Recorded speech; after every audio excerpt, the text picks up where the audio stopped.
Bismillahirrahmanirrahim. Assalamualaikum warahmatullahi taala wabarakatuh.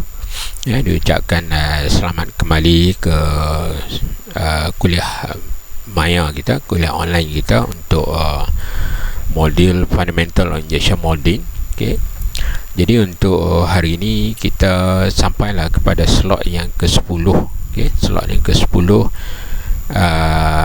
yang masih melibatkan LA yang keempat, sama macam slot yang ke-9 yang lepas. LA yang keempat iaitu Pressure System Machine. Okey, mana dalam slot ini dan slot ke-10 ni saya akan pecahkan pada dua video penerangan lagi, yang sebenarnya 3. Okey, jadi sebelum kita mulakan kelas pada hari ini, saya ingin mengucapkan terima kasih lah, dan selamat datang sekali lagi pada semua para pelajar yang yang menyertai kelas kita pada hari ini. Jadi minta mana para pelajar yang belum lagi bersama dengan kita dalam Zoom pada hari ini, dalam kelas online pada hari ini, minta tolong segera masuk ke meeting Zoom kita untuk dengar sebarang maklumat berkaitan dengan pelajaran Fundamental of Injection Molding yang saya akan kongsikan di sini. Okey, saya harapkan semua pelajar berada dalam keadaan sihat, ceria dan bersemangat untuk mengikuti kelas kita pada hari inilah. Okey, kalau mengikut tas-tas yang terkandung di dalam L4 Pressure System Machine berkaitan dengan komponen mesin pengancaran suntikan, kalau kita lihat di sini terdapat banyak juga tas yang kita perlu cover di sini, atau perlu kita habiskan di sini. Iaitu kalau ikut tajuk di sini, yang pertama adalah asas elektrik, yang kedua motor elektrik AC dan DC, termasuk juga servo motor, dan selepas itu kita juga akan melihat berkaitan dengan pump, yang khusus untuk pump air dan juga pump hidrolik. Selain daripada itu ada juga pilot valve, limit switch dan sensor, dan juga pressure gauge dan regulator. Okey, jadi untuk memenuhi kesemua tas ini, saya terpaksa pecahkan kepada 3 video penerangan yang berbeza lah. Okey, jadi untuk yang pertama iaitu asas elektrik, saya tak akan bincangkan dalam slot ke-10 ni. Saya akan bawa asas elektrik ni ke dalam slot yang ke-11, sebab tajuk ni agak panjang lah. Okey, jadi untuk slot ke-10 ni saya akan kongsikan 2 video penerangan, di samping video-video tambahan yang lain yang saya telah juga kongsikan dalam visual classroom kita lah. Okay. Jadi untuk yang kedua, untuk video penerangan yang pertama, kita akan lihat berkaitan dengan motor elektrik, iaitu motor AC dan DC motor, dan juga servo motor. Dan juga di dalam video penerangan pertama untuk slot ke-10 ini juga saya akan kongsikan berkaitan dengan pump air ataupun water pump, dan juga pump hidrolik pump, ya. Itu untuk video penerangan yang pertama. Manakala untuk video penerangan kedua, saya khususkan kepada 3 lagi subtas itu, iaitu berkaitan dengan pilot valve, iaitu injak pemandu, limit switch ataupun switch penghad dan juga sensor, dan juga pressure gauge dan juga regulator. Okey, ini ada tajuk-tajuk yang kita akan lihat dalam slot yang ke-10 ini. Okey, lebih dahulu kita nak tengok dulu apa yang kita katakan sebagai elektrik itu. Okey, secara takrifannya, elektrik adalah pengaliran elektron di antara satu titik ke titik yang lain. Okey, itu adalah secara takrifan ringkas berkaitan dengan elektrik. Okey, elektrik pula kita boleh bahagikan kepada beberapa keadaan ataupun beberapa sumber yang mana boleh terhasilnya elektrik tersebut. Okey, ada 4 sumber di sini ataupun 4 kaedah penghasilan elektrik di sini. Okey, yang pertamanya adalah melalui geseran. Okey, mungkin para pelajar masih ingat lagi masa di sekolah dulu, beberapa uji kaji makmal yang kita menggunakan sebatang kaca, dan sehelai kain sutera, di mana apabila kita gosokkan kain sutera tersebut kepada batang kacau tadi, jadi berlakulah pemindahan cas, okey, di antara batang kacau itu kepada kain sutera tadi. Jadi apabila sebahagian elektron dah berpindah kepada kain sutera, jadi batang kacau tersebut mempunyai cas, perbezaan cas yang ketara lah, itu mempunyai cas yang tidak seimbang. Jadi kat sinilah yang mewujudkan kedudukan cas yang tak seimbang ni lah akan menjanakan arus elektrik. Kita lihat kalau dulu di dalam eksperimen kita dulu berkaitan dengan geseran ni, apabila batang kacau itu kita dekatkan dengan cepisan kertas ataupun pada rambut, mana ia akan menarik rambut ataupun menarik cepisan kertas tersebut. Ini menunjukkan pada terbentuknya elektromagnet pada elektrostatik, maksud saya elektrostatik pada batang kacau tersebut, iaitu disebabkan oleh pemindahan cas-cas tadi yang berlaku. Okey, itu yang pertama. Yang kedua, sumber yang kedua adalah sumber dari segi tindak balas bahan kimia. Okey, di mana kalau kita buat uji kaji yang sebelah yang ditunjukkan dalam gambar rajah di sebelah tepi ni, di mana terdapat dua jenis logam yang berbeza apabila disambungkan dengan wire dan melalui multimeter. Okey, apabila kita rendamkan di dalam asid hidrogen, okey, sebenarnya asid sulfurik, asid sulfurik cair. Apabila kedua-dua batang logam tu direndam ke dalam asid sulfurik cair, berlakulah tindak balas kimia di sana, di mana terbentuknya, kalau kita lihat ini, terbentuknya buih-buih, buih-buih ini yang menunjukkan tindakan kimia, tindak balas kimia berlaku di dalam proses tersebut.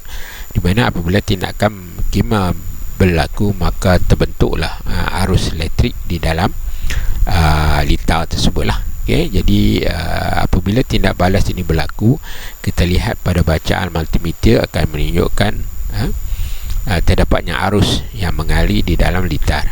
Ini satu uji kaji mudah yang mungkin pernah para pelajar pernah buat di makmal di semasa peringkat sekolah dulu. Okay, jadi ini menunjukkan sumber selain pada geseran, sumber untuk menghasilkan tenaga elektrik adalah juga boleh kita dapati daripada tindak balas bahan kimia. Okey, seterusnya adalah yang ketiga adalah haba. Okey, ketiga adalah haba, di mana kita boleh lihat dengan jelas apabila dua utas wire yang disambungkan di bahagian hujung dan direndamkan di dalam air, di mana satu air panas dan satu lagi air sejuk. Okey, jadi kita akan lihat wujudnya aliran, okey, arus elektrik daripada bekas yang terdapatnya air panas tadi ke bekas yang melalui air sejuk, yang direndamkan di dalam air sejuk. Ini menunjukkan apabila suatu wire pengalir, okay, dikenakan haba ataupun direndamkan di dalam air yang panas, dikenakan haba, maka akan tercetusnya arus elektrik di dalam litar tersebut lah. Ini menunjukkan sumber haba juga boleh menghasilkan arus elektrik. Okey, itu yang ketiga. Dan seterusnya yang keempat ini adalah arohan elektromagnet. Okey, arohan elektromagnet ni memang banyak sekali digunakan di dalam industri pada masa sekarang inilah.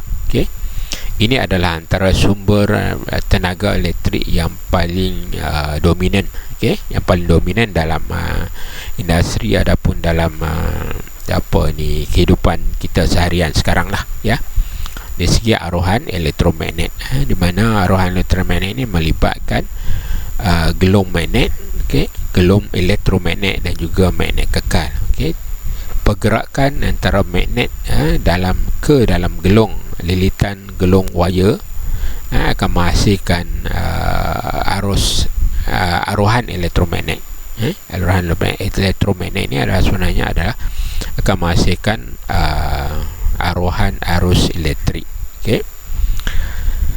Okey, kalau kita lihat di sebelah kanan ni, dia menyatakan bahawa DGE ni adalah daya gerak elektrik yang diaruhkan dalam gelung adalah berkadar dengan perubahan berikut. Okey, di mana hasil ataupun nilai arus elektrik yang terhasil ataupun daya gerak elektrik yang terhasil ada melibatkan kepada beberapa faktor tertentulah. Antara lain adalah, yang pertama adalah jumlah lilitan di gelung. Selagi sebanyak lilitan pada gelung, maka banyaklah arus yang dihasilkan. Begitu juga dengan kekuatan magnet kekal yang kita gunakan. Magnet kekal yang digunakan. Selain daripada itu, kelajuan pergerakan magnet itu digerakkan. Magnet kekal digerakkan di dalam gelung lilitan wayar tadi. Kelajuan pergerakan juga boleh mempengaruhi jumlah daya gerak elektrik yang dihasilkan dalam sistem. Daya gerak arus elektrik yang melibatkan aruhan elektromagnet ni diaplikasi, banyak diaplikasi di dalam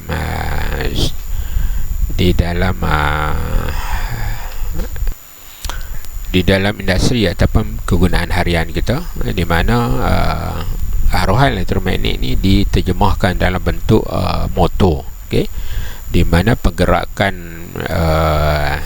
medan pergerakan magnet kekal digerakkan di dalam gelung wayar. Ini akan menyebabkan terbentuknya arus elektrik. Jadi di sini motor elektrik boleh menghasilkan daya gerak elektrik atau arus yang tinggi dan memberi kekuatan ataupun kemampuan kepada motor untuk menjanakan tenaga elektrik yang banyak untuk membantu proses ataupun mekanisme pergerakan dalam sesuatu machinery ataupun peralatan ataupun di dalam sesuatu mesin. Jadi kat sini kalau kita lihat secara umumnya, motor kita boleh bagikan kepada dua. Satu adalah motor arus terus atau DC motor, dan satu lagi adalah motor arus ulang-alik ataupun motor AC, alternate current. AC itu adalah alternate current, DC itu adalah direct current, arus terus dan juga arus ulang-alik. Sedikit pengenalan berkaitan dengan motor elektrik, di mana motor elektrik berfungsi untuk menukarkan tenaga elektrik kepada tenaga kinetik. Pergerakan motor ini apabila kita sambungkan kepada device tertentu, peralatan-peralatan mekanikal tertentu, ia akan menggerakkan peralatan tersebut. Ini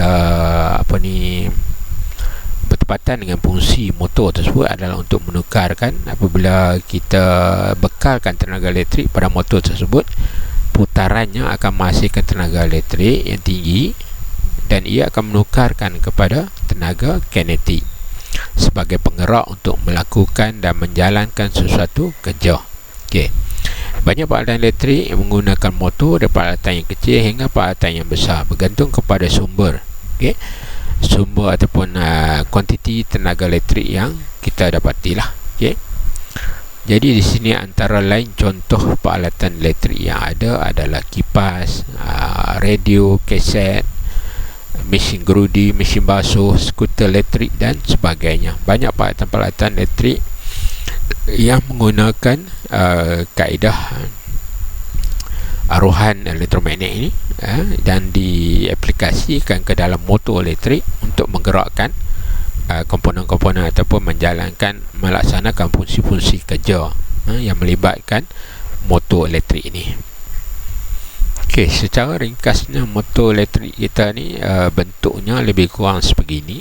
Ini adalah antara contoh motor elektrik yang ada, di mana komponen utama yang terdapat pada motor elektrik jenis aruhan ini adalah, yang pertama adalah stator dan juga rotor. Ada dua bahagian utama pada motor elektrik tersebut lah, iaitu stator dan motor, dan kedua-duanya adalah merupakan magnet. Okey, satu adalah magnet kekal, satulah adalah elektromagnet. Okey. Jadi kat sini kita lihat sikit dia punya terjemahannya ataupun pentafsirannya berkaitan dengan kedua-dua komponen tersebut, iaitu yang pertama adalah stator, iaitu terdiri daripada gelung utama dan gelung starting yang dililit mengelilingi lilitan dalam bahagian frame. Dawai gelung utama bergaris pusat kasar dan rintangan rendah, sementara dawai gelung starting adalah halus dan berintangan tinggi. Ini bahagian stator. Okey, yang ini bahagian stator di bahagian luar yang mengelilingi rotor tersebut. Okey, ini adalah kereta rentas, jadi kita tak dapat lihatlah kat sini. Jadi sebenarnya gelung yang sini, yang ada di sini mengelilingi rotor tersebut dalam bentuk gelungan wire. Okey, dalam bentuk gelungan wire. Okey, yang kedua adalah bahagian rotor. Rotor ni adalah biasa digunakan adalah jenis sangka tupai. Ini sejenis reka bentuk dalam motor kita sendirilah. Ia dibina daripada bak kupran atau aluminium yang ditanam dalam teras rotor berbentuk sangka tupai. Tiada sentuhan fizikal antara gelung stator dan rotor. Okey, di dalam sesuatu motor elektrik kita dapati bahawa terdapat dua bahagian utama, stator dan rotor. Okey, stator adalah kedudukannya adalah tetap, dia tak bergerak. Okey, segelung lilitan wire yang tidak bergerak mengelilingi rotor, dan rotor ini adalah bahagian yang berputar. Okey, rotor adalah bahagian berputar, mana putarannya disebabkan oleh tarikan elektromagnet lah. Okey, tarikan elektromagnet. Tetapi rotor dengan stator ini tidak bersentuhan sama sekali. Okey, dia ada gap ataupun ada ruang di antara rotor dengan stator. Ini adalah untuk memberi kemampuan maksimum kepada rotor untuk berputar tanpa geseran. Ya, ini pentinglah, okay, untuk kita fahami. Okey, kita fokus dulu kepada motor arus terus lah kat sini. Okey, motor arus terus sebagaimana yang kita lihat sebelum ni. Okey, di mana terdapat beberapa jenis yang kita boleh kelaskan sebagai motor arus terus. Okey, ni antara lain adalah radio kaset kat sini. Okey, putaran radio kaset tersebut disebabkan oleh pergerakan motor. Motornya bukanlah motor yang besar, tapi motor yang kecil menggunakan arus terus. Arus terus ni adalah bekalan kuasanya boleh dibekalkan menggunakan sel kring ataupun bateri. Okay? Sel kring ataupun bateri biasa. Ada juga menggunakan arus terus ni adalah peralatan skuter elektrik.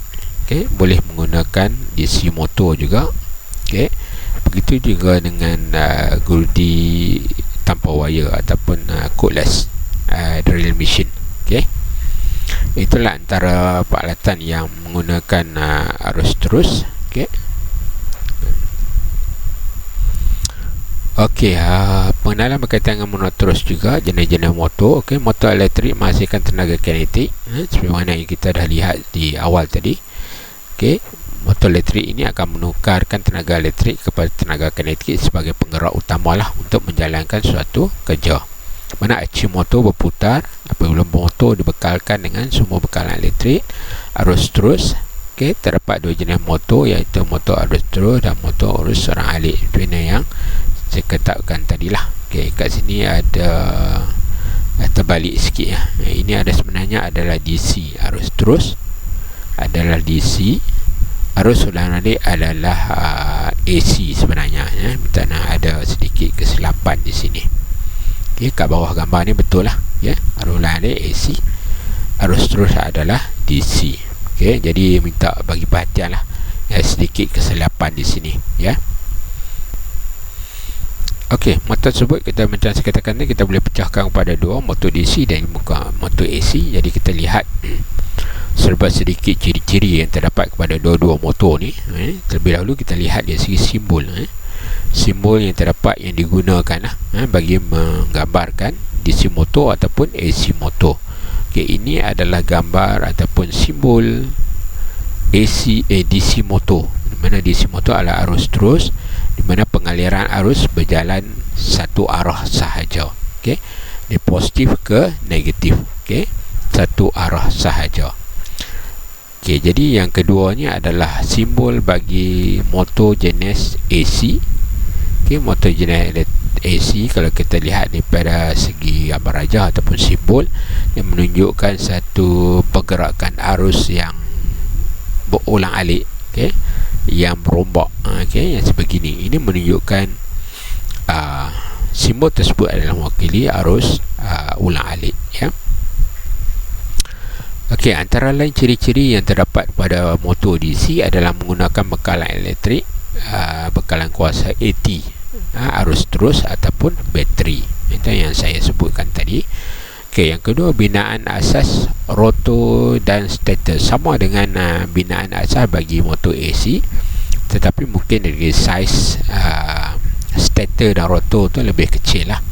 Motor AT kecil biasa menggunakan magnet kekal, manakala motor arus terus yang besar biasa menggunakan elektromagnet sebagai magnet kekal di situ. Untuk motor DC juga arus bergerak daripada satu arah sahaja, positif ke negatif, dan digunakan dalam alatan elektrik yang mempunyai kuasa yang rendah. Sebab output kepada motor DC ni adalah agak kecil nilainya. Jadi bagi arus alatan elektrik yang menggunakan kuasa elektrik yang tinggi tidak dapat dipenuhi oleh motor DC ni, kecuali kalau menggunakan elektromagnet lah. Ia bergantung kepada kemampuan lah, ataupun jumlah daya gerak elektrik yang boleh dihasilkan lah. Itu untuk motor DC. Manakala motor AC pula kita boleh bagikan kepada dua, iaitu motor AC single phase dan juga motor AC three phase ataupun 3 fasa. Di mana arus elektrik bagi motor AC ataupun bekalan kuasa bagi motor AC, dia menggunakan bekalan kuasa arus ulang-alik 240 volt, manakala bagi motor AC 3 fasa dia menggunakan bekalan kuasa arus ulang-alik 415 volt. Ini biasanya digunakan di industri, pada mesin-mesin yang memerlukan bekalan kuasa yang tinggi, di mana arus bagi motor AC, arus bergerak dalam dua arah yang bertentangan secara berulang silih berganti. Nanti kita akan lihat dalam slide video, dalam slide-slide yang berikutnya. Begitu juga dalam video penerangan yang saya kongsikan juga di dalam ni, di dalam smart lab kita, visual room kita, ada juga saya kongsikan video-video tambahan yang berkaitan dengan motor ni. Jadi para pelajar boleh lihatlah video penerangan tersebut. Seterusnya kita lihat sikit komponen-komponen utama untuk motor DC terlebih dahulu. Dia bagi motor DC dan AC ni, komponen-komponennya lebih kurang sama lah. Lebih kurang sama. Jadi kita akan lihatlah satu persatu. Bagi motor DC, terdapat 5 komponen utama di sini. Kalau kita lihat berdasarkan slide penerangan ni, yang pertama adalah rangka utama, iaitu di bahagian luar. Rangka utama di bahagian luar yang digunakan untuk menempatkan gegulungan anchor ataupun commutator, gelung wire yang terdapat stator tadi, ataupun rotor sebenarnya, rotor tadi. Dia berfungsi untuk menyokong atau menempatkan komponen-komponen yang lain. Itu bahagian luar lah, rangka utama. Yang kedua adalah magnet kekal, berfungsi untuk menghasilkan medan magnet. Magnet kekal ni untuk menghasilkan medan magnet, dilekatkan pada bahagian kerangka utama ataupun rangka utama di sini. Jadi magnet kekal ni berfungsi untuk menghasilkan medan magnet. Biasanya terdiri daripada magnet kekal ataupun teras besi dan gelung medan, iaitu elektromagnet lah. Mana-mana pun boleh kita gunakan. Okey, yang ketiga adalah gelung anchor, berfungsi menjadi elektromagnet serta berputar bila arus elektrik mengalir melaluinya. Putaran ini disebabkan oleh prinsip kemagnetan. Ini kita lihat lebih lanjut nanti dalam slide seterusnya. Okey, yang keempat adalah penukar tertib ataupun kita namakan commutator.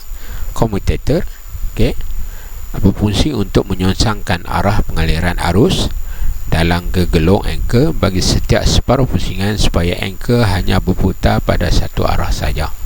Okey, mungkin tak jelas di sini, tapi di dalam video penerangan yang asing yang lain yang saya kongsikan juga di dalam slot ke-10 ini, para pelajar boleh lihatlah dengan jelas bagaimana penukaran fasa ini berlaku ataupun pertukaran arus, pengaliran arus ini. Okey. Okey, dan seterusnya adalah brush carbon. Okey, brush carbon dipasang pada bahagian atas commutator tadi. Okey, bekalan arus akan mula mengalir melalui brush ini sebelum ke penukar tertib. Okey, dalam fungsi kemagnetan, okey, kita lihat perubahan arah magnet ataupun kutupan magnet kutub utara dan kutub selatan. Apabila pertukaran kutub ini berlaku, maka pergerakan putaran juga akan bertukar. Ini juga akan menukarkan arah aliran arus. Okey, nanti kita akan lihat dengan lebih lanjut. Okey. Okey, apa fungsi brush carbon ini ataupun carbon brush ini? Okey, carbon brush ini adalah untuk membekalkan arus lah, membekalkan arus kepada gelungan magnet ataupun lilitan wire tadi, okey, tanpa bersentuhan dengan bahagian tersebut lah. Okey, ini adalah peranan brush ataupun carbon brush. Okey. Okey, ini kita juga dengan lebih jelas sikit berkaitan dengan bahagian-bahagian utama pada motor arus terus ataupun DC motor. Okey, kita lihat satu persatu lah. Okey, yang pertama kita lihat dulu rangka utama. Okey, rangka utama macam kita lihat tadi di bahagian luar. Okey, di mana bahagian ini juga dikenali sebagai yoke yang berfungsi untuk menyokong atau menempatkan komponen-komponen yang lain. Okey, komponen-komponen yang lain di bahagian dalam. Okey, ini adalah merupakan kerangka untuk penempatan komponen-komponen lain selain sebagai pelindung kepada komponen-komponen di bahagian dalam ini. Itu kita panggil sebagai rangka utama. Okey, yang keduanya adalah magnet kekal. Okey, magnet kekal ni biasanya dilekatkan kepada bahagian rangka utama di sini. Dia ada dua magnet kekal di sini, di bahagian satu dan juga dua, bahagian atas dan bahagian bawah. Okey, di mana dipasang pada rangka utama terdiri daripada lapisan teras besi dan gegelung medan. Okey, gelung magnet, medan magnet lah maksudnya. Okey, seterusnya gegelung anchor, okey, ataupun rotor tadi. Okey, di mana apabila arus dialihkan melaluinya, ia akan bertukar menjadi elektromagnet dan berputar apabila arus elektrik mengalir melaluinya. Putaran ini disebabkan oleh prinsip kemagnetan, iaitu kutub berlainan akan menarik dan kutub yang sama akan menolak. Okey, dalam prinsip kemagnetan, kutub yang sama seperti mana kutub utara dengan kutub utara akan menolak lah. Okey, kutub utara dan selatan akan menarik, iaitu dua kutub yang berlainan. Okey, ini terkandung dalam prinsip kekutupan magnet lah, ya, kutupan magnet. Okey, prinsip tersebut diaplikasikan ataupun dimanipulate oleh para saintis kita untuk menghasilkan pergerakan berterusan kepada anchor wire ataupun gegelung anchor. Okey. Okey, seterusnya untuk bahagian commutator ataupun penukar tertib itu, iaitu dia berbentuk silinder di dalam pemutar terdiri daripada susunan ruas palam logam yang bertebat bilangan ruas bergantung pada bilangan lilitan anchor. Hujung setiap lilitan anchor akan dipatri pada palang logam tersebut. Okey. Jadi anchor ni akan disambungkan dengan anchor. Bahagian commutator ni akan disambungkan dengan bahagian anchor di bahagian dalam ni. Okey, apabila dikenakan current, okey, bahagian commutator ni akan berputar. Pusingan anchor ni akan menyebabkan pemutusan medan elektromagnet, dan secara tak langsung akan menghasilkan pergerakan putaran yang berterusan. Ini boleh diaplikasikan pada motor kita lah, motor elektrik yang kita tengokkan sebelum ini tadi. Okey, seterusnya kita tengok pula komponen yang seterusnya, iaitu brush carbon ataupun carbon brush. Okey, di mana bahagian ini adalah diperbuat daripada karbon dan dipasang pada bahagian bawah dan atas penukar tertib ataupun commutator. Bahagian bekalan arus akan mula mengalir ke dalam brush wire ini sebelum ke penukar tertib. Okey, arus akan melalui gelung wire ini, akan melalui brush wire, brush carbon di sini. Okey, dan brush carbon ni akan transfer kepada pemutar tertib di sini ataupun commutator di sini. Okey, tanpa bersentuhan dengan commutator tersebut. Okey, dia ada sedikit saja gap di sini, tetapi ini boleh arus tersebut boleh melompat ke commutator tersebut untuk membekalkan current pada gelung wire di sini.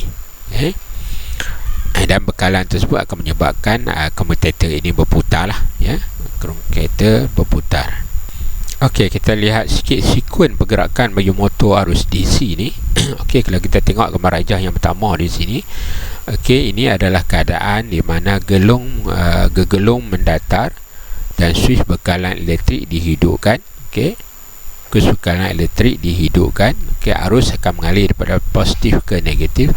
Positif sampai di sini, sampai ke brush carbon ni, carbon brush akan transfer arus kepada commutator di sini, di mana commutator ni bersambung dengan anchor ataupun gegelung wire. Jadi arus akan mengalir melalui gelung wire ini, dan apabila dia mengalir melalui gelung wire ini akan bentuknya medan magnet di dalam gelung wire tersebut. Dan apabila medan magnet ini terbentuk di sini, maka ia serejang dengan medan magnet kekal yang ada di kedua-dua bahagian ini. Jadi oleh kerana pertembungan di antara medan elektromagnet dengan medan magnet kekal di sini akan menyebabkan berlakunya tarikan dan tolakan pada gelung wire tersebut ataupun anchor tersebut. Ini akan menyebabkan berlakulah putaran pada anchor tersebut secara berterusan. Okey, berterusan. Okey, ia akan memutarkan gelung wire itu ke kanan. Okey, kalau kita tengok dari segi gambar rajah sini, putarannya akan berlaku ini berdasarkan kepada hukum tangan kanan Fleming, berdasarkan kepada hukum tersebut, pergerakan arus, pergerakan medan magnet, arah medan magnet, arah pergerakan arus juga akan menunjukkan kepada kita pergerakan arus aruhan tersebut lah. Jadi ini yang pertama. Ini apabila pergi sampai kepada yang kedua, bila separuh bulatan putaran berlaku, kita lihat di sini brush wire tidak bertepatan dengan commutator tersebut. Jadi di sini terputuslah bekalan. Terputuslah bekalan arus tersebut. Jadi gelung yang berada pada kedudukan menegak akan menyebabkan brush carbon tidak bersentuhan dengan penukar tertib ataupun commutator. Oleh itu arus tidak akan mengalir ke dalam gelung kerana litar tidak lengkap. Tetapi di sini harus diingatkan, bila berlakunya suatu putaran, ada satu pergerakan, terdapatlah momentum atas pergerakan tersebut. Walaupun tidak terdapat arus, untuk memutarkan gelung tersebut, tetapi oleh kerana putaran yang pertama tadi, juga akan menyebabkan momentum tersebut akan terus berputar. Jadi momentum tersebut akan berputar walaupun tidak ada bekalan arus. Jadi ia akan berputar seterusnya kembali pada kedudukan ini. Bagi step yang ketiga ni, dia kembali putaran tersebut walaupun tak ada pada peringkat yang kedua tadi, tak ada arus yang mengalir, tetapi dengan momentum yang ada, dia akan terus berpusing dan menjadikan kembali pada kedudukan asal seperti ini, dan arus sekali lagi dibekalkan dan putaran itu berterusan pada keadaan yang keempat ini. Sama dengan keadaan yang kedua, oleh kerana pada ketika ini tidak berlaku sentuhan antara carbon brush dengan commutator, maka arus diputuskan di sini, tetapi dengan momentum yang ada, putaran anchor akan berterusan. Itu ada secara prinsipnya. Ini pun sama dengan gambaran yang saya sebutkan tadilah. Kedudukan beberapa komponen yang khusus pada sebuah motor lah, sebuah motor elektrik. Dan pergerakan DC macam saya katakan tadi adalah pergerakan searah daripada positif ke negatif. Kita lihat sikit. Ini yang dinamakan pada hukum sebagai petua ataupun hukum tangan kanan Fleming, di mana jari telunjuk ini menunjukkan arah medan magnet, jari tengah ni menunjukkan arus, pengaliran arus, arah pengaliran arus, yang dibekalkan oleh sama ada bekalan kuasa arus terus ataupun arus ulang-alik. Tapi dalam konteks ini adalah arus arus terus lah, direct current. Apabila kita dah tentukan kedua-dua arah arus dan juga arus magnet ini, maka kita boleh tentukan juga daya tolakan medan magnet tersebut lah, berdasarkan pada gambar rajah ataupun berdasarkan pada petua tangan kanan Fleming ini. Gambar rajah di sebelah kanan ini menunjukkan dengan lebih jelas lagi lah mekanisme yang berlaku ataupun pergerakan kinetik yang berlaku berdasarkan pada pergerakan putaran magnet, putaran elektromagnet tersebut.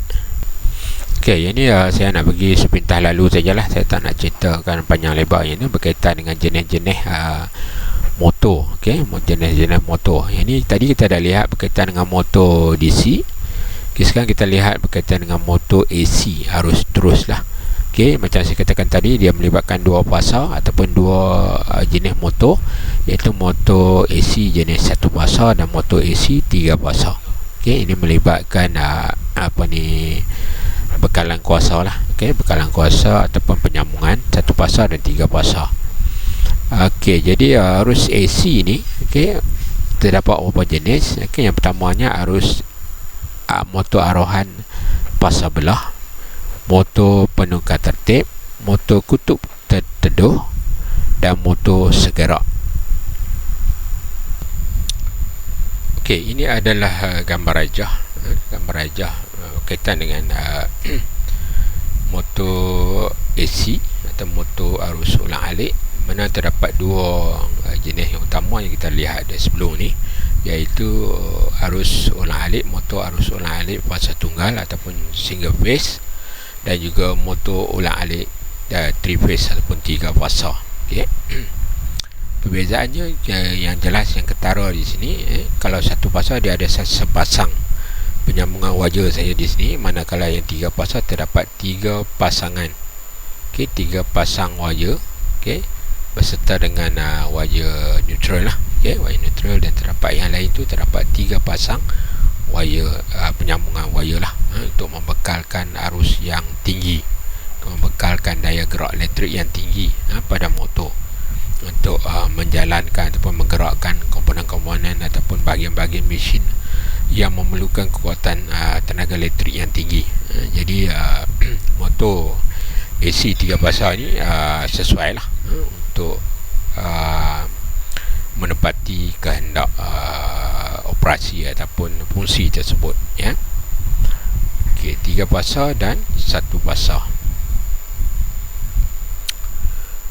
Okey, di sini pula kita lihat sebesikit lah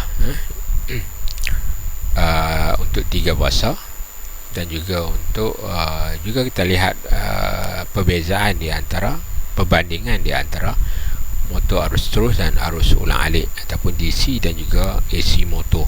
Okey, AC motor dan DC motor. Okey, di mana arus terus tadi kita dah lihat dah pada awalnya, dia bekalan arus yang digunakan arus terus, magnet kekal digunakan. Okey, itu adalah berkaitan dengan arus terus. Arus ulang alik pula menggunakan bekalan arus ulang alik. Elektromagnet digunakan sebagai magnet kekal, tidak boleh ditukar menjadi penjana arus ulang alik. Okey, itu antara beberapa ciri bagi kedua-dua, di mana persamaan yang utama antara kedua-dua motor ni adalah hujung-hujung gulung anchor disambung kepada commutator. Kedua-dua jenis ni adalah disambungkan kepada commutator. Okey, cuma pada bahagian commutator, kalau untuk yang arus ulang alik ataupun arus AC, arus ulang alik, dia menggunakan commutator yang kita panggilkan sebagai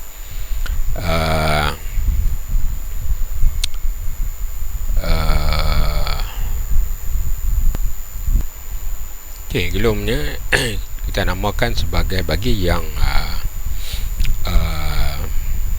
arus motor jenis arus terus, okey, kita namakan sebagai gelung berbelah. Okey, manakala bagi motor jenis arus ulang alik, kita namakan sebagai gelung terpisah. Okey, ada dua, gelung berbelah dan juga gelung terpisah. Okey, ini beberapa ciri motor AC satu pasar. Ini saya tak akan ulaskan di sini, cuma para pelajar boleh download dia punya slide dan boleh lihat sendirilah. Okey, ini cuma setakat pengenalan biasa sajalah. Okey, ini adalah bahagian-bahagian utama pada motor-motor tersebut. Jadi ini pun saya tak akan ulas banyak lebar. Okey, kita dah tengok dah di permulaan bahagian stator, bahagian rotor dan sebagainya. Jadi untuk penerangan, okey, para pelajar sekali lagi boleh download saya punya slide. Okey, slide PowerPoint yang dibekalkan dalam kelas smart lab kita ataupun dalam visual room kita. Okey, jadi boleh download dan lihat lah. Okey, lihat dengan sendirilah, apa boleh baca dan boleh lihat sendirilah apa yang diterangkan di situ. Okey, ini adalah jenis-jenis motor AC 3 pasar. Okey, terdapat 3 di sini. Okey, yang pertama adalah motor arahan jenis sangka tupal. Ini yang biasa digunakan lah, okey, dalam penghasilan motor AC, motor pemutar berbelit dan juga motor segerak. Okey, untuk tajuk atau pentas berkaitan dengan motor AC DC saya rasa sampai di sini. Jadi kita akan beralih lah pula kepada sebuah motor.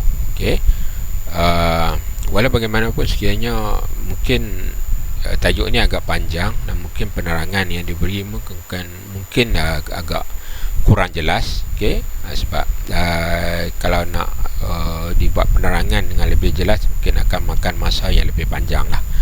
Okey, jadi kat sini untuk kemudahan para pelajar sekalian untuk memberi lebih pemahaman pada pelajar sekalian, untuk membantu penerangan yang saya sampaikan di sini, saya ada kongsikan juga video-video animasi, okey, pergerakan motor, pergerakan sebuah motor, bahagian-bahagian sebuah motor dan sebagainya dalam video penerangan tambahan yang juga saya kongsikan di dalam slot ke-10 ini. Jadi para pelajar boleh akses pada video-video tersebut untuk memberi lebih kepahaman. Okey. Okey, sekarang kita beralih pula kepada sebuah motor. Tadi kita lihat AC motor, DC motor. Sekarang kita beralih pula kepada sebuah motor. Okey, sebuah motor ini juga boleh dibagi kepada dua jugalah. AC dan DC sebuah motor. Sama macam tadi jugalah. Tapi apa yang membezakan antara sebuah motor ni? Jadi terlebih dahulu kita lihat apa yang dimaksudkan dengan sebuah itu. Okey, servo motor itu sebenarnya adalah penggerak rotary, iaitu penggerak dalam bentuk putaran yang membenarkan kawalan yang sangat tepat dari segi kelajuan, kedudukan sudut dan juga pecutan. Okey, ini tiga elemen yang dikawal oleh pergerakan servo motor ni. Servo motor ni adalah pergerakan macam yang disebut tadi, adalah pergerakan yang begitu precise, sangat tepat pergerakannya, kerana ia dikawal oleh apa yang kita panggilkan sebagai servo motor dikawal oleh pergerakannya menjadi tepat atau tidaknya. Itu sebabnya dimainkan oleh fungsi encoder. Okay. Encoder ni akan membaca pergerakan, okay, pada servo motor tersebut, sama ada dari segi kedudukan, dari segi kelajuan, dari segi pecutan. Okay. Encoder ni akan memantau, dan encoder ni akan menghantar isyarat semula kepada sistem pemprosesan kita pada motor tersebut, yang akan melaraskan sama ada dari segi kelajuan, kedudukan ataupun pecutan bagi motor tersebut. Okay, ia terdiri daripada motor dan sensor yang mengesan kedudukan sudut aci keluaran ataupun shaft di sana, ya. Terdapat shaft, dan pergerakan shaft ni di monitor oleh sensor ataupun encoder tadi. Ia memerlukan pengawal yang canggih untuk mengenali, dan servo motor selalunya digunakan dalam industri teknologi yang tinggi lah, teknologi yang terkini. Okey. Okay, ini adalah beberapa contoh aplikasi yang digunakan dalam industri ataupun dalam kehidupan kita seharian. Ini antara lain adalah automatic router machine. Okay, router machine kita boleh gunakan motor jenis servo motor ni juga. Jadi pergerakannya begitu precise. CNC machinery, computer network controller, CNC machinery, yang menggunakan kawalan programming daripada komputer. Ini juga menggunakan servo motor. Okay. Begitu juga dengan robotik, printer, satellite positioning ataupun pengawal kedudukan satelit di angkasa, RC toy ataupun toy ataupun barang mainan kanak-kanak ataupun pepatung yang menggunakan remote control sebagai dia punya sistem kawalannya, ya. Ke sini sikit gambaran berkaitan dengan construction ataupun binaan bagi servo motor tersebut lah. Di mana sini kita lihat jelas ada encoder di sini. Encoder ni yang mengawal, yang memantau pergerakan shaft, shaft ataupun aci keluaran di sini. Okey. Di dalam ni adalah sama dengan sistem motor yang ada lah, yang mempunyai gelung wire, punya elektromagnet dan sebagainya lah. Okey. Ini bahagian-bahagian utama pada servo motor. Okey, mekanisme servo motor ni, servo motor adalah merupakan servo mekanisme ataupun servo mekanism, dan mempunyai closed loop mechanism yang menggunakan maklum balas posisi untuk mengawal pergerakan kedudukan akhir aci output ataupun shaft tadi. Okay, di mana dalam sistem servo motor ni dia menggunakan sistem kawalan servo mechanism jenis closed loop mechanism.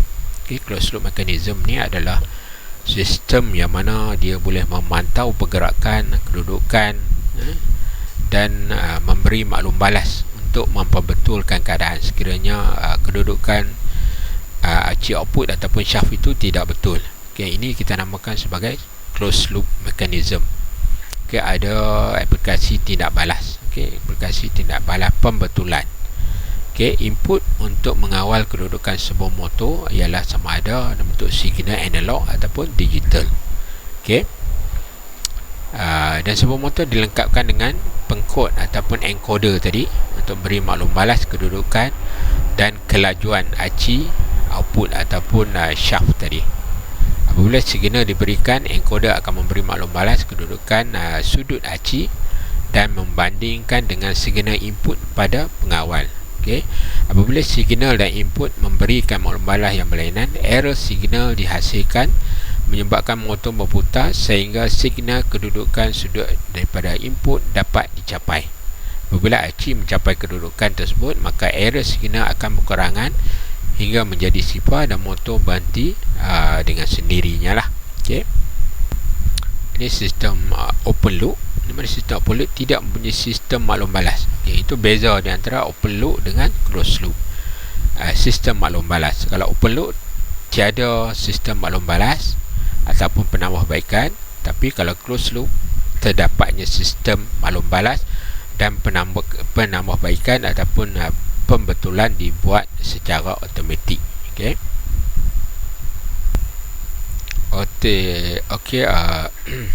Open loop system. Okey, pergerakan motor menggerakkan motor, tetapi perubahan pada motor tidak dipantau. Tidak ada perubahan ataupun tidak ada maklum balas untuk pembetulan berlaku.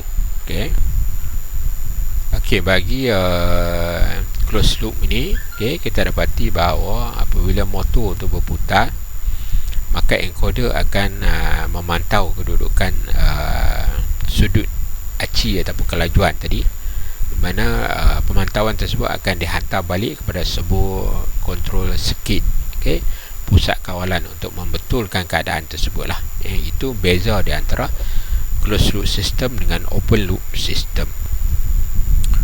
Ini beberapa gambar rajah yang menunjukkan gabungan di antara servo dengan alat kawalannya lah.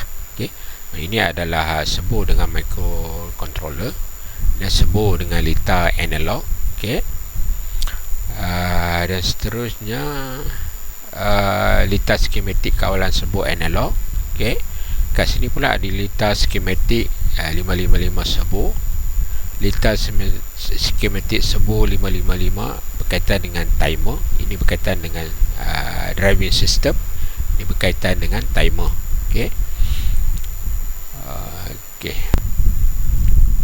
Ini kita lihat sikit secara sepatah lalu kelebihan dan kekurangan servo motor. Servo motor ni sama dengan mesin motor elektrik yang lain. Mana servo motor yang memiliki kelebihan dan kekurangan tertentu lah. Tapi terdapat banyak kelebihan berbanding dengan kekurangan. Kekurangannya satu sajalah, dari segi perolehan dia ataupun untuk mendapatkan servo motor ni memerlukan kos yang tinggi lah. Itu dari segi kekurangan dia lah, dari segi kos. Manakala bagi kelebihannya banyak. Yang pertamanya akurasi yang tinggi, mana ia memiliki ketepatan tinggi. Motor tersebut tidak bergetar dan beresonasi bersaat. Setiap saat dia beroperasi, tidak ada getaran. Efisien yang tinggi, keberkesanan tinggi, rasio torque terhadap inertia tinggi, ataupun nisbah torque dengan inertia nya tinggi. Tidak mengeluarkan bunyi yang bising meskipun pada kelajuan putaran yang tinggi, RPM yang tinggi. Dia juga adalah fleksibel ataupun mudah kita buat pengubahsaian, fleksibel, dan mudah dikawal, program dan juga diprogram melalui output digital device lah.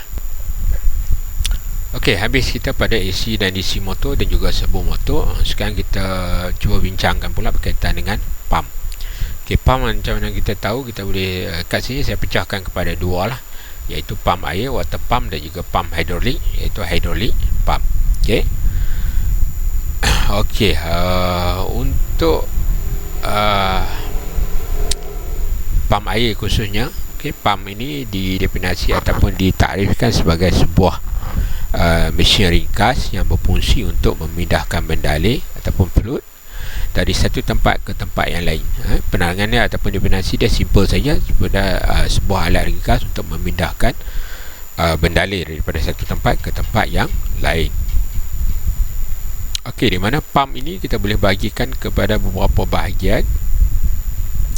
Mungkin kita tak bincangkan secara keseluruhan setiap jenis tersebut, cuma kita akan lihat secara umum berkaitan dengan pump ini. Itu secara dalam gambar rajah ini ada menerangkan pecahan pump-pump yang terlibat, di mana terdapat dua jenis yang utama, iaitu positive displacement dan juga jenis dynamic. Di mana kedua-dua jenis ini boleh lagi dipecahkan pada jenis-jenis yang lebih kecil ataupun jenis lebih ringkas lagi. iaitu di mana jenis dynamic kita boleh pecahkan kepada jenis centrifugal ataupun jenis axial, axis ataupun centrifugal. Manakala bagi positif displacement kita boleh bagikan kepada dua jenis juga, iaitu rotary dengan reciprocating, salingan. Rotary ada putaran, reciprocating adalah jenis salingan. Jenis rotary juga kita boleh pecahkan kepada dua, iaitu multiple rotor ataupun putaran jenis multiple, dan juga single rotor ataupun satu putaran. Manakala jenis reciprocating kita boleh pecahkan kepada bentuk jenis diaphragm, jenis diaphragm, dan juga jenis piston ataupun plunger. Kat sini pula juga secara ringkaslah pengenalan antara dua jenis utama, iaitu rotodynamic dan juga positive displacement yang kita tengok tadi. Di mana yang jenis rotodynamic pump ni, ia beroperasi berdasarkan kepada prinsip energy conversion ataupun penukaran tenaga untuk memindahkan bendalir. Manakala yang jenis positive displacement pump pula beroperasi dengan prinsip sentuhan langsung secara fizikal terhadap volume of fluid ataupun isi padu bendalir, dan menolak ataupun force it mengikut arah tekanan pump. Itu prinsip, kedua-dua prinsip yang berbeza untuk kedua-dua jenis tersebut lah. Kat sini adalah sedikit gambaran mungkin berkaitan dengan centrifugal pump basic lah, ataupun asas pergerakan pump jenis centrifugal. Di mana pergerakan motornya ada di sini, bilahnya ada di dalam ni dalam bentuk putaran, akan mengambil, menyedut air dan menolak air keluar inlet dan juga outlet bagi air tersebut lah. Ini pula adalah gambaran yang lebih jelas komponen-komponen yang terdapat di dalam centrifugal pump. Ini adalah apabila kita pecahkan ataupun kita leraikan komponen-komponen tersebut, kita lihatlah bahagian-bahagiannya lah. Di mana dia ada impeller di bahagian tengah ni. Impeller ni yang akan menolak air, mengambil dan menolak air keluar lah. Ini fungsi impeller di sini. Dan pergerakan impeller ataupun pusingan impeller ni disebabkan oleh putaran pump yang ada ni, elektrik motor yang ada di sini. Elektrik motor ni akan memutarkan shaft, dan shaft ni akan memutarkan impeller yang ada yang disambung kepadanya, dan pergerakan impeller ni akan menimbulkan suatu kawasan yang kita panggil sebagai bervacuum, dah hampa gas, mana ia akan menyedut air masuk pada impeller, dan impeller ni akan menolak keluar mengikut arah aliran yang ditetapkan lah. Itu sedikit gambaran pecahan kepada bahagian-bahagian centrifugal pump.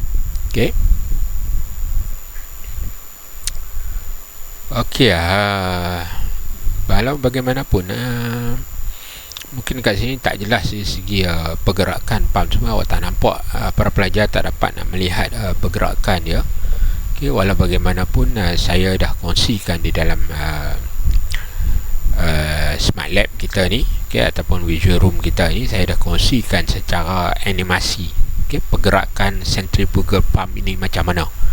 Jadi nanti boleh para pelajar boleh mengikuti slide ataupun video animasi pergerakan centrifugal pump tersebut yang saya kongsikan di dalam kelas kita inilah. Jadi sila ambil masa, dan saya harap para pelajar boleh memahami dengan apa yang saya bekalkan video animasi tersebut lah, berkaitan dengan operasi centrifugal pump ini. Kita seterusnya kita lihat sedikit berkaitan dengan hydraulic pump. Jenis-jenis hydraulic pump ni ada beberapa jenis lah. Dan untuk hydraulic pump ini saya dah kongsikan juga video animasi berkaitan dengan operasi hydraulic pump. Saya rasa video animasi tersebut boleh memberi penerangan yang lebih jelas lagi lah. Kalau saya nak terangkan kat sini pun mungkin para pelajar tak dapat melihat dengan jelas apa yang ingin saya maksudkan sebenarnya. Jadi berdasarkan pada video penerangan animasi tersebut, saya harap para pelajar boleh menerima penerangan dengan lebih berkesan. Okey. Okey, saya rasa kita dah sampai di penghujung untuk slide penerangan slot ke-10 untuk video penerangan yang pertama ni. Jadi seperti biasa, boleh kunjungi YouTube channel saya, boleh share dan subscribe dan share di sana. Okey. Dan akhir kata untuk kelas kita pada hari ini, saya ucapkan ribuan terima kasih pada yang mempunyai ruang dan menyertai kuliah kita pada hari ini. Semoga para pelajar mendapat serba sikitlah input yang saya sampaikan. Okay? Dan jangan lupa untuk mengikuti video-video animasi yang saya kongsikan bersama di dalam slot penerangan ini. Untuk slot yang ke-10 ni, semoga para pelajar mendapat penerangan atau pemahaman yang lebih jelas berdasarkan pada video animasi tersebut. Jadi di sini saya sekali lagi ucapkan ribuan terima kasih pada semua pelajar, dan insyaAllah kita akan bertemu lagi dalam kuliah online yang akan datang, dan tajuk untuk slot ke-10 juga untuk video penerangan yang kedua yang saya akan kongsikan nanti. Okay, jadi semoga terus bersemangat untuk mengikuti kuliah-kuliah online kita yang seterusnya. Jadi saya akhiri dengan Assalamualaikum warahmatullahi taala wabarakatuh.